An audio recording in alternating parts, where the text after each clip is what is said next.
Hello दोस्तों, आप सभी का फिर से स्वागत है मेरे चैनल पर। आज की जो कहानी है बहुत ही इमोशनल है। कहानी अच्छी लगे तो लाइक कर देना और चैनल पर पहली बार आएँ तो चैनल को सब्सक्राइब जरूर कर देना। तो चलिए फिर आज की कहानी को शुरू कर लेते हैं और अपना सपोर्ट जो है इसी तरह बनाए रखिएगा। आज मेरी बहू ने तीसरे बच्चे को जन्म दिया था और मैंने अभी तक अपनी बहू की शक्ल तक नहीं देखी थी, क्योंकि मेरा बेटा हर टाइम अपनी बीवी को बुर्के में बंद रखता था। कहता, मेरी बीवी बहुत नेक है और किसी के सामने नहीं आती है। हर टाइम मैं सोचती रहती कि भला बहू का मुझसे क्या पर्दा है, लेकिन मेरा बेटा उसे मेरे सामने भी बगैर बुर्के के नहीं आने देता। आज बहू ने तीसरे बच्चे को जन्मा था तो मैंने चुपके से नर्स को कुछ पैसे दे और कहा, मेरी बहू को बेहोशी का इंजेक्शन लगा दो, मैं उसका सिर्फ चेहरा देखना चाहती हूँ। कुछ देर बाद नर्स ने मुझे अंदर बुलाया। जो ही मैंने बहू का नकाब उतारा, देखा तो मेरे पाँव तले ज़मीन ही निकल गई, क्योंकि वह तो मेरी बहू मेरे सामने चाय का कप रखकर बोली, मम्मी आपको कुछ और चाहिए? मैं आज अपने जज्बात को काबू नहीं कर पाई थी, इसलिए बोली, हाँ चाहिए। मेरी बहू रुक गई और बोली, जी कहिए। मैं बोली, मैं तुम्हें देखना चाहती हूँ। मेरी बहू डर गई। वह अपना बुर्का संभालते हुए भागकर मेरे कमरे से निकल गई। मुझे बहुत गुस्सा आया। न जाने सलीम को उसमें क्या नज़र आता था जो पत्नी बनाकर घर ले आया था। अब 5 साल हो चुके थे, मगर आज तक मैंने उसकी शक्ल तक नहीं देखी थी। खैर, मैं चाय पीकर आराम करने के लिए लेट गई। सलीम काम से लौटा तो अपनी बेटियों के साथ प्यार करने लगा था। मेरे 2 पोतियां थीं, वह दोनों पोतियां ही सलीम पर गई थी। मैं दिल ही दिल में दुआ कर रही थी कि एक बच्चा तो माँ पर चला जाता, ताकि मुझे पता तो हो कि मेरी बहू दिखती कैसी है। सलीम मेरे पास आकर बैठ गया। बोला, मम्मी आप नगमा से बार बार क्यों फरमाइश करती हैं वह आपको अपना चेहरा दिखाए? मैंने कितनी बार आपसे कहा है कि वह पूरी तरह से पर्दा करती है और नेक बहू है। आपने ही तो कहा था, भूल गई क्या कि आजकल की औरतों का क्या है, उसमें शर्म होनी चाहिए, नेक सीरत हो और पर्दे की पाबंद हो। सलीम जब नगमा को ब्याह कर लाया था तो वह बुरके में ही यहाँ वहाँ घूमती थी। इस लड़की को देखकर कभी कभार मुझे तरस भी आ जाता था तो कभी कभार हंसी आ जाती थी।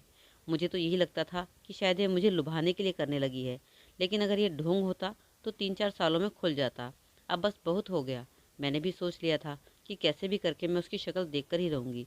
तभी एक दिन सलीम ने मुझे खबर सुना दी और बोला, नगमा उम्मीद से है, आपने उसका बहुत ख्याल रखना है और हरदम दुआ करनी है कि तंदुरुस्त और सही सलामत औलाद हो। मैं मुस्कुरा देती। मैं दिल से सलीम की औलाद के लिए दुआ करती थी। शाम हुई तो सलीम का फ़ोन मुझे आ गया।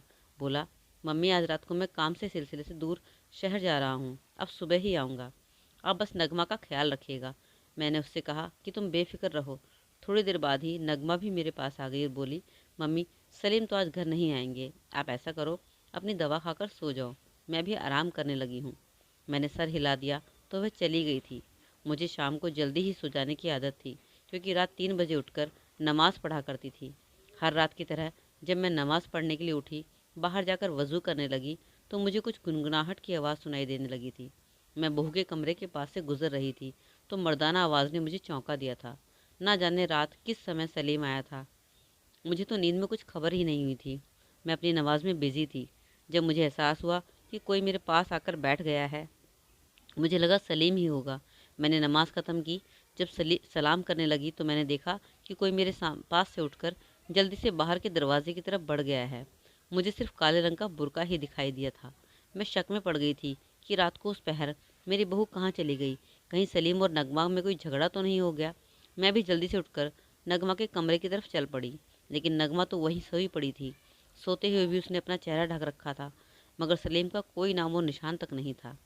एक अजीब सी डर ने मुझे अपने काबू में ले लिया था। मैं बाहर आकर अपने बेड पर बैठ गई थी। मैं आज इस वाक़ये के बारे में सोच रही थी। ना जाने मुझे यूं ही बैठे हुए कितनी देर बीत गई थी। फिज़ा में फजर की अजान गूंजने लगी थी।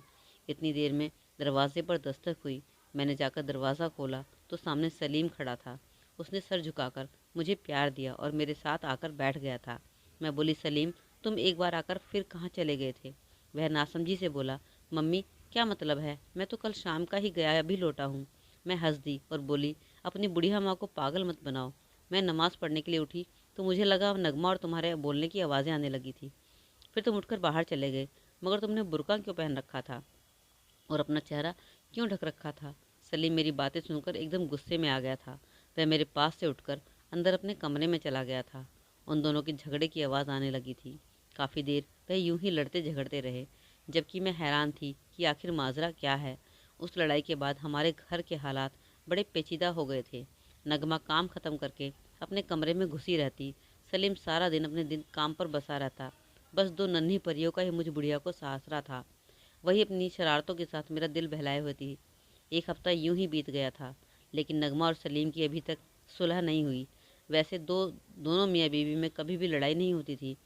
अगर कभी नाराज़गी होती भी थी तो ये दोनों ज़्यादा दिन तक एक दूसरे से दूर नहीं रह पाते थे। लेकिन इस बार तो कुछ और ही माजरा हो रहा था। दोपहर हुई तो मैं चाय पीकर आराम करने के लिए लेट गई थी। अभी थोड़ी देर ही बीती होगी कि मुझे घर का दरवाज़ा खुलने की आवाज़ सुनाई दी थी। मैं चौंक कर गई। एक बुर्का पोश साया जो मेरी बहू के कमरे में घुस गया था। मैं हैरान रह गई कि यह कौन है। क्या यह उस रात वाला आदमी तो नहीं? मगर फिर मैंने कानों को हाथ लगाकर अल्लाह से माफ़ी मांगी थी। मैं नमाजी औरत हूँ, यूँ किसी पाक दामन औरत पर शक नहीं कर सकती थी, क्योंकि मेरी बहू तो बहुत ही अच्छी और शरीफ और पर्दादार थी। आज तक मैंने उसमें कोई बुराई नहीं देखी थी। मुझे सिर्फ और सिर्फ उससे इस बात पर नाराज़ थी कि वह हमसे अपना चेहरा क्यों छुपाती है। मगर मैं इस बात को भी उसकी शराफत समझकर चुप कर जाती थी। इसलिए मैंने सोचा कि मैं सारे मामले का खुद जायज़ा लेकर किसी नतीजे पर पहुंचूंगी। मैं धीरे से उठी और कदम से कदम चलती हुई अपनी बहू के कमरे के पास जाकर खड़ी हो गई। कमरे से मेरे बहू की बातचीत करने की आवाज़ें आ रही थी। मैं थोड़ी देर तक खड़ी रही, तब मुझे मर्दाना आवाज़ में बात करती हुई सुनाई दी।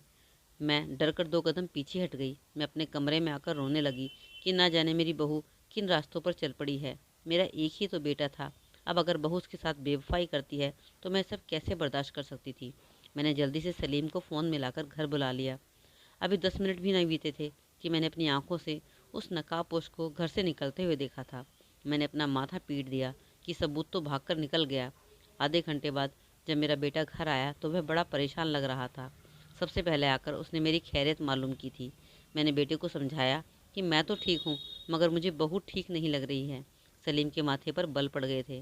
वह गुस्से से बोला, क्यों मम्मी, उसने फिर से क्या कर दिया है? मैं डर गई कि कहीं सलीम अपनी बीवी को तलाक न दे दे। उन दोनों की अभी तक तो सुलह भी नहीं हुई थी ठीक से। जो कुछ भी हुआ था, लेकिन मैं अपने बेटे से गद्दारी नहीं कर सकती थी। मैंने उसे साफ साफ बता दिया था कि मुझे तुम्हारी बीवी के कमरे से किसी मर्द की आवाज़ आ रही थी। सलीम का रंग सुर्ख पड़ गया था और चिल्लाने लगा। बोला, नगमा इधर बाहर आओ। नगमा डरी सहमी हुई थी। सलीम गुस्से से बोला, मम्मी क्या कह रही है, बोलो। नगमा, तुम्हारे कमरे में आज कौन आया था? नगमा रोने लगी और रोते हुए बोली, मम्मी तो झूठ बोल रही है। मेरे कमरे में भला कौन आएगा? मेरी तो खुद की तबीयत खराब थी, इसलिए तो मैं आज सोई हुई थी। सलीम ने सवालिया नज़रों से मेरी तरफ देखा था। मैं बोली, नगमा, तुम आज सच सच बता दो। क्यों नहीं बता देती? तुमसे मिलने कौन आया था? नगमा ने एकदम से कानों को हाथ लगाया और बोली, मम्मी, अल्लाह को जान देनी है, मुझ पर इतने बड़े बड़े इल्ज़ाम मत लगाइए। आप तो शुरू दिन से ही मुझे कबूल नहीं कर पाई, इसलिए मेरे खिलाफ साजिश करती फिरती हैं। सलीम गुस्से से उठा तो मैंने उसका हाथ काबू करके उसे बैठा दिया। मैं बोली, हाँ नगमा, शायद मुझे से ही कोई गलतफहमी होगी, मुझे माफ़ करना। तुम जाकर आराम करो। सलीम मुझे देखता रह गया। नगमा चली गई तो मैं बोली, सलीम, हम उसको रंगे हाथों पकड़े लेंगे, यूँ तो उसने हर बार मुकर जाना है। सलीम कुछ सोचते हुए सर हिला दिया था। बहुत सारा दिन घर के काम करती, बच्चों की देखभाल करती, मेरा ख्याल रखती। हालांकि खुद उसकी तबीयत आजकल ठीक नहीं रहती थी। मेरा दिल उसके लिए दुख सा जाता था। मैं सोचती रह जाती थी, आखिर हकीकत क्या है। यूं ही दिन बीते जा रहे थे।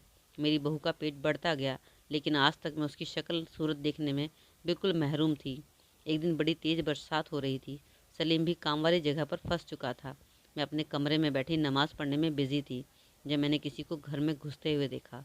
मैं उठकर अपने कमरे की खिड़की की खड़ी में खड़ी हो गई।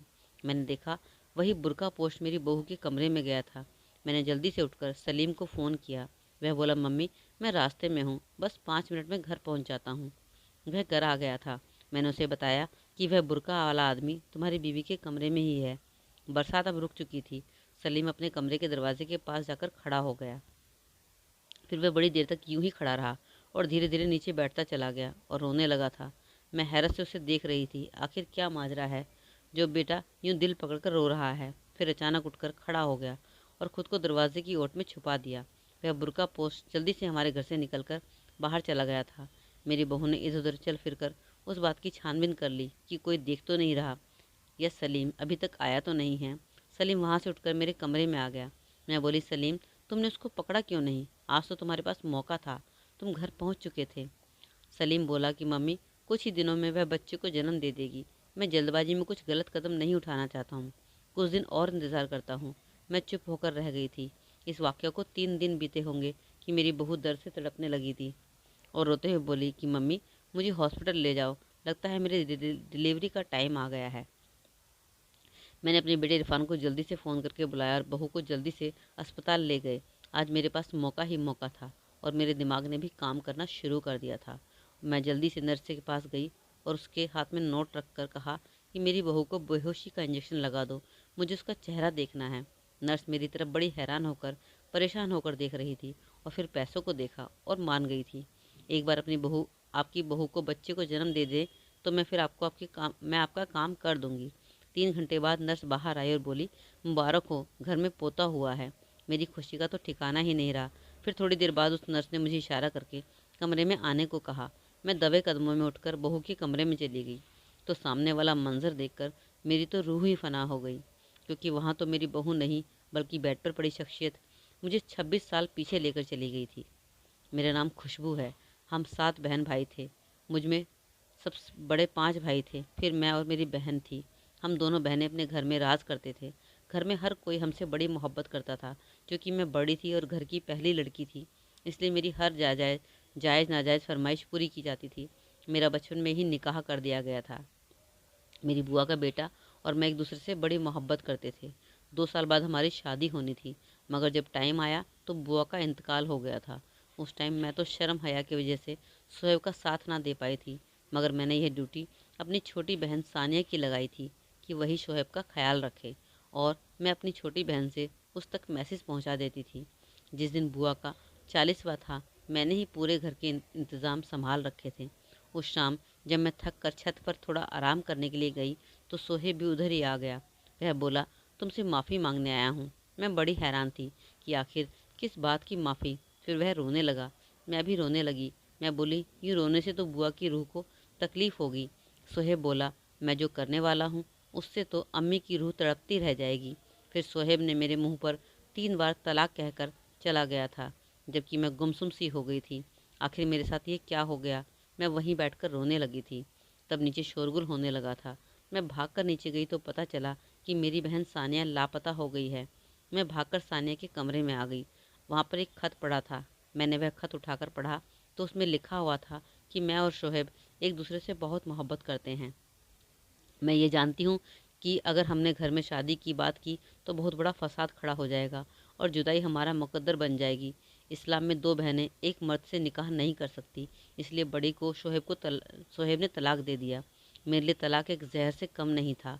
खत पढ़कर नीचे गिर गई थी और मैं ये सोच रही थी कि मेरी बहन ने मेरे पेट में छुरा घोंपा है। मैं तो शर्म में आकर कभी शोएब से बात नहीं कर पाई थी। बचपन से एक दूसरे से मोहब्बत करते थे और अचानक यह सब हो गया। मैं कैसे बर्दाश्त कर पाती। अब मैं अपने आप को दोष दे रही थी कि काश अपनी बहन को दूर रखा होता। फिर ना जाने क्या हुआ, क्योंकि मैं तो बेहोश हो चुकी थी। जब मुझे होश आया तो मैंने अपने 5 भाइयों को अपने पास खड़े हुए पाया। वह मुझसे बातें करने आए थे कि वह शोएब और सानिया को पाताल से भी निकाल लेंगे और उन्हें कड़ी से कड़ी सज़ा देंगे, मगर मैंने अपने भाइयों के सामने हाथ जोड़ दिए थे। मैं बोली कि आप मुझ पर ये सितम हरगिज़ मत कीजिएगा। मैं ज़िंदगी में दोबारा उन दोनों का सामना कभी नहीं करना चाहती। फिर उस दिन के बाद सानिया और सोहेब के साथ मेरा रिश्ता हमेशा हमेशा के लिए ख़त्म हो गया था और मेरी ज़िंदगी का इम्तहान शुरू हो गया था। मेरे पापा मेरा रिश्ता ढूंढने लगे थे। सभी यही कहते थे कि अगर आपकी बच्ची में इतने गुण होते तो उसका तलाक ही क्यों होता। मेरा बहुत बार रिश्ता आया और वह लोग ठुकरा कर चले जाते। मुझे ये सब सहना पड़ रहा था। मैं दिन भर इसी उलझन में डूबी रहती, मगर जो ही रात होती तो अपने दिल के गुब्बारे फोड़ने बैठ जाती। सारी सारी रात रोती रहती। फिर मेरा इम्तहान ख़त्म हुआ और मेरे लिए अख्तर का रिश्ता आ गया और मैं शादी करके उनके घर आ गई। उन्होंने मुझे दुनिया भर का प्यार दिया, जो मैं चाहती थी। मुझे सब कुछ ला कर दिया, लेकिन मैं अपने अंदर से ये यादें ना निकाल सकी जो मुझे मेरी बहन ने दी थी। मैं अपने शोहर को हर लड़की से बचा कर रखती थी। मुझे हर औरत पर शक होता था, इसलिए मैंने अपने बेटे सलीम के लिए खुद से कोई रिश्ता नहीं ढूंढा था। मैंने शादी का ख्याल उसके हाथ में दे दिया था। मैं बोली कि तुम ही लड़की देखकर शादी करके बहू को घर लेकर आओगे, मगर मेरी एक शर्त है कि लड़की शरीफ हो। सलीम ने मेरी बात को पल्लू से बांध लिया था। वह एक बहुत ही ज़्यादा पर्देदार लड़की को ब्याह कर ले आ गया था, मगर आज उस लड़की के पर्दे का भी भांडा फूट गया था। मैं सलीम के कमरे से निकल गई थी। मैंने पोते को हाथ में लिया और प्यार किया। सलीम भी बहुत चुप लग रहा था। 3 दिन के बाद बहू घर आ गई थी। अब बहू बेहतर लग रही थी। मैं उसके पास बैठे अपने पोते से प्यार कर रही थी। जब मैं बोली, सानिया कैसी है, मेरी बहू की सिर्फ आंखें ही मुझे नजर आ रही थी। उनमें बड़ी बेचैनी सी थी। वह बिल्कुल चुप थी। मैं बोली, सच सच बात क्यों नहीं बता देती। वह रोते हुए बोली, सानिया तो 12 साल पहले ही कैंसर की बीमारी की वजह से अपनी जान गंवा बैठी। मरते दम तक उसके लबों पर सिर्फ आपका ही नाम था। मम्मी कहती थी कि मुझे मेरे पापों की सज़ा खा गई है। मुझे कुछ भी नहीं मिला इस मोहब्बत से। अपने रिश्तेदार खो दिए शोहेब को पाने के लिए, मगर शोहेब भी मेरा ना हो सका। नगमा सानिया और शोहेब की बेटी थी। मैंने जब नर्स से कहकर उसे बेहोशी का इंजेक्शन लगाया था तो बिस्तर पर नगमा की जगह सानिया की जवानी देखकर मैं हैरान रह गई थी। नगमा तो हूबहू अपनी माँ की कॉपी थी। नगमा की बात सुनकर मैं हैरान हो गई थी। मैं बोली, क्या मतलब। नगमा रोते हुए अपनी दास्तां सुनाने लगी। वह बोली, मैंने जब से होश संभाला था हर टाइम अब्बू अम्मी से बहुत लड़ाई करते थे। वे अक्सर कहते थे कि मैंने तुम जैसे कोयले की खातिर मेरा हीरा गवा दिया। वे आपको भूल नहीं पाए थे, आपके रुखसार के दीवाने थे। मम्मी इसी गम को दिल से लगाकर इस दुनिया से चली गई। फिर मेरी और सलीम की शादी भी बड़ी अचानक से हो गई। जब मैं रुखसत होकर आई और आप पर नज़र पड़ी तो मेरी पूरी कायनात खिल कर रह गई थी, क्योंकि आपकी बहुत सी तस्वीरें हमारे घर में थी। मैंने सलीम को सारी दास्तां सुनाई तो हम उस फैसले पर पहुँचे कि मैं हर टाइम बुर्का पहन कर रखूँगी, वरना बिना वजह आपको परेशानी होगी और आप मुझे तलाक दिलवा कर देंगी।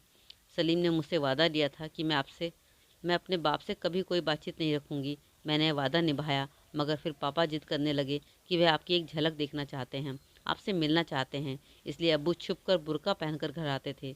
मैं ये बात सलीम से इसलिए छुपाती थी क्योंकि सलीम मुझे घर वालों से मिलने नहीं देते थे। मेरा बीता हुआ कल मेरी नज़रों के सामने घूम गया था।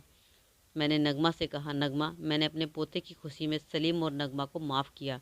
तुम 1000 बार जाकर अपने बाप से मिलो, मुझे कोई एतराज़ नहीं, मगर मेरे मरने से पहले कभी अपने बाप को इस घर में आने ना देना। मैं उनका सामना नहीं कर पाऊंगी। नगमा ने उठकर मुझे गले से लगा लिया। सलीम ने भी मुझसे माफ़ी मांग ली थी। मैंने दिल बड़ा कर दिया था। मैं अपने बीते हुए कल के बुरे वाक़यों को दोबारा अपनी ज़िंदगी गुजारने नहीं देना चाहती थी। मेरा बेटा और पोतिया और पोता तो मेरी ज़िंदगी हैं। तो दोस्तों, यह थी आज की कहानी। यह कहानी आपको कैसी लगी मुझे कमेंट बॉक्स में ज़रूर बताइएगा। अच्छी लगे तो लाइक आपने कर ही दिया होगा और चैनल को भी आपने सब्सक्राइब कर दिया होगा। तो इसी तरह अपना सपोर्ट बनाए रखें। मिलते हैं अगली कहानी में एक नई वीडियो के साथ। तब तक के लिए अपना ख्याल रखें। Take care, bye bye.